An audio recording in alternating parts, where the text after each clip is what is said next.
bagana gaafatani waaqayyo guyyaa gammachiisaa kanaan waan ga'eef gammachuun keenya guddaadha. Hunduma keessaniin iyyuu maqaa waldaa amantoota biiftuu boolee makaana Yesuusiin baga nagaan qophii kana dhuftan isiniin jechuun barbaada.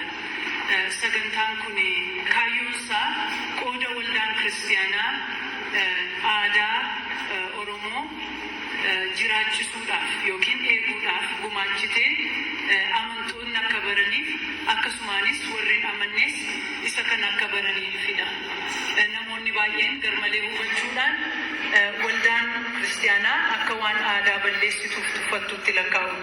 Garuu seenaa keessatti gara boodaatti deebinee yoo laalle qooda waldaan kiristaanaa seenaa jiraachisuudhaaf gumaachitee yookiin aadaa jiraachisuudhaaf gumaachitee guddaa ta'uusaa hubanna.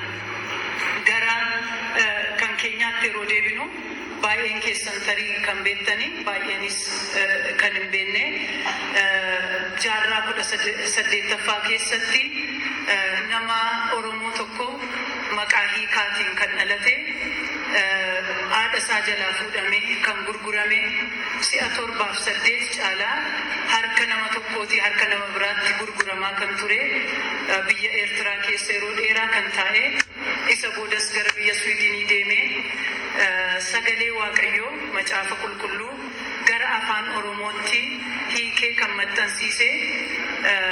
Namni kuni aadaa Oromoo eeguu keessatti jiraachisuu keessatti gumaacha guddaa nama qabudha.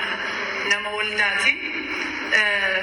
Kanaaf yeroo biyya kanatti deebi'ee dhufu biyya Oromootti namni kun akka biyya jiraachaa ture sanatti tun ta'in wayyaa Awurooppaa uffachaa ture ofirraa baasuudhaan wayyaa duwwaa miti kophee kaa'atee dhufellee sabni biyyanni keessa tajaajilaa ture kopheen kaa'atan waan tureef kopheellee ofirraa baasuudhaan akkasitti namoota ogbarruu Oromoo barsiisuudhaan barreessuu dubbisuu akkasumaanis sagalee Waaqayyoo barsiisuudhaan qooda guddaa nama gumaacheedha.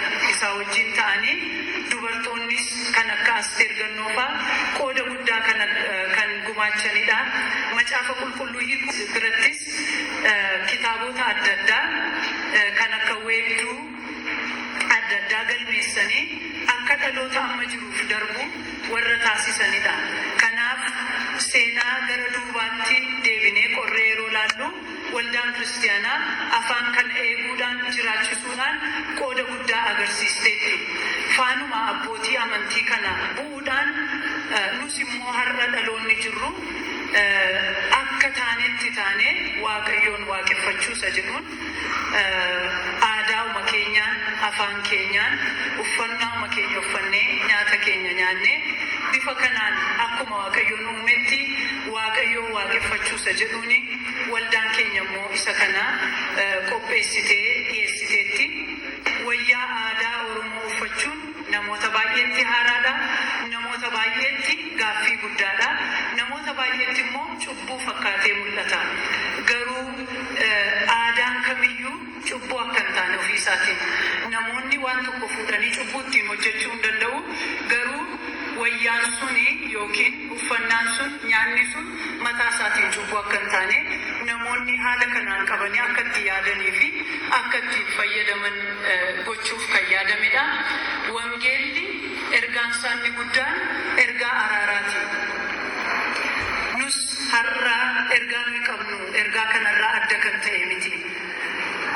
Kaayyoon keenya inni har'a nama ofiisaa wajjin nama eenyummaa isaa wajjin araarsuudhaafidha. Namni eenyummaa isaa wajjin akka araaramu, aadaa isaa wajjin akka araaramu, ofii isaa wajjin akka araaramu inni kun bifa kanaan itti yaadamee kan qophaa'edha. Namni ofii isaa wajjin araarame immoo walii isaatti akka araaramu. Inni walii isaatti araaramee ofitti araarame kun immoo Waaqayyoo wajjin akka araaramu. Kaayyoon nuyi qabnu ergaa araaraa kan qabudha. Waaqayyoo ergaa araaraa